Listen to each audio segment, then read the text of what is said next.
બેન પછી તો સવારે ઉઠીને તારા કાકા મને કે પાલી.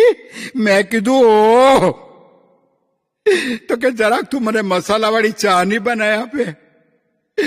તો બેનું તો ઘરમાં ચાય બનાવવા ગઈ રે બેન.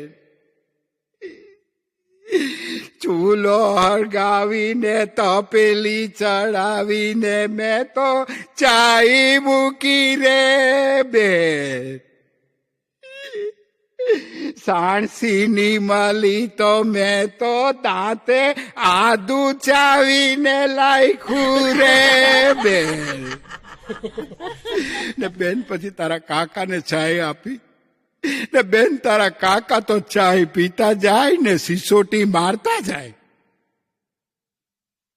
તારા કાકા મને કે પાલી. મેં કીધું ઓ, તો કે ચાયમાં તો મરચાની વાસ આવે. તો મેં કીધું તમે મસાલાવાળી કહી તે મેં એની અંદર મરચું નાખ્યું. બેન તારા કાકાએ તો છૂટો કપ માર્યો અને રિહાઈને લાંબા થઈને હુઈ ગયા. તો મને ખાખડી ભરી. મેં કીધું હુઈ જા ભાઈ ગયા બુઆના. આનું બેન થોડેક વાર થઈ અને તારા કાકા ઉઠીને મને કે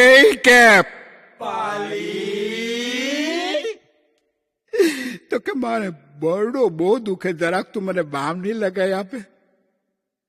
હવે બેન કઈ આપણા ઘરમાં બામ થોડો જ ભરી મૂકેલો હતો. તો જીગર બાજુમાં જ રહે. મેં કીધું દીકરા તારી પાસે બામનું બાટલું છે? હું એ તો 10-15 જાતના બામ રાખતો દે હું બિચારો. બામનું બાટલું આપ્યું. તારા કાકાના બર્થડે ગયું અને તારા કાકાને જરાક હારું બી લાગ્યું. આનું બેન થોડેક વાર થઈ ને તારા કાકા મને કે તો કે જોરી મારા બરડા પર તો બહુ ચટકા મારે. તો બેન મેં દીવો કરીને જોયું તો તારા કાકાના બરડા પર બધી લાલ કીડી ફરે. બેન મેં પછી બામનું બાટલું જોયું તો હાનો બામ બધો અંદર તો ગોળ ભરી મૂકેલો. બેન પછી કીડી ચડે ને. તો બેન મેં તો પછી ગોળ સાપ કીધો રે બેન. હવે 80 વર્ષની ઉંમર દીકરા, એની 80 વર્ષની ઉંમર, પણ જાત જાતનું ખાવાનો બચકો થાય. મને કે મારું મોઢું બહુ બગડી ગયું, જરાક તું મને દૂધીના મુઠિયા નહીં બનાવી આપે. બેન આપણી પાસે દૂધી થોડી ભરી મૂકેલી હોય. તો હું તો બાજુમાં ગઈ. મેં કહ્યું દીકરા દૂધી છે? મગજનો એવો ફાટેલો મને કે કાકી દૂધી નથી પણ હુરણ છે. મેં કીધું લાવ લગાડી મૂક, મરી ગયા ને હુરણ તો હુરણ. બેન એને ત્યાંથી હુરણ લાવી અને હુરણને છીણીને તેના મુઠિયા કર્યા અને મુઠિયા કરીને તારા કાકાને આપ્યા. તો બેન તારા કાકા તો હુરણના મુઠિયા ખાતા જાય ને મને કે મને કે આ તો બહુ વવરે. મેં કહ્યું તો દૂધીને બદલે હુરણના ખાધા તે વવરે જ ને. અને બેન પછી તો એને હક્કર દૂધીના મુઠિયા ખાધા અને બધું પેટ આમ મોટું થઈ ગયું. આમ બી મરી ગયાનું પેટ તો પહેલેથી જ બહુ મોટું. ઘણાને ડાઉટ જતો. મને કે તું ડોક્ટરને બોલાવી લાવ. તો બેન હું તો ડોક્ટરને બોલાવા ગઈ. ડાક્ટર આવ્યા. મને કે હું થાય? મેં કીધું મારા ધણી થાય. તો કે એ તો મને ખબર પણ એને હું થાય? તો કે એને જ પૂછ નહીં.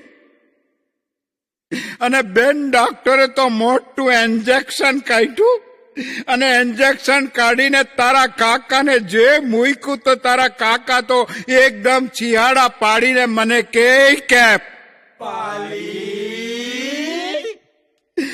મને તો જમરા દેખાય. મેં કીધું જમરા જ દેખાય ને કઈ હવે આ ઉંમરે કઈ ઐશ્વર્યા રાય થોડી જ દેખાવાની. ડોક્ટર કે કાકી જરાક એને ગરમાટો આપજો. તો બેન હું તો ઘરમાં ગઈ ને મૂળાના કાતરા કરીને લઈ આવી. મૂળા જરા ગરમ એટલે મને થયું કે લાવ એ આપવું. કાતરા કર્યા, કાકાને આપ્યા, મરી ગયો. બેચા તો ખાયો ગયો. પછી મને કે આ કેમ બધા ચીકણા લાગે, વાહી છે કે હું? બેન તને હું મારા દુઃખની વાત કરું બેન. આજકાલ તો મૂળા ને મીણબત્તી બંને હરખા. તારો કાકો બિચારો મીણબત્તી ખાઈ ગયો અને તારા કાકાને એક ડચકું આવ્યું અને તારા કાકા મને કે આ સુરતના રીત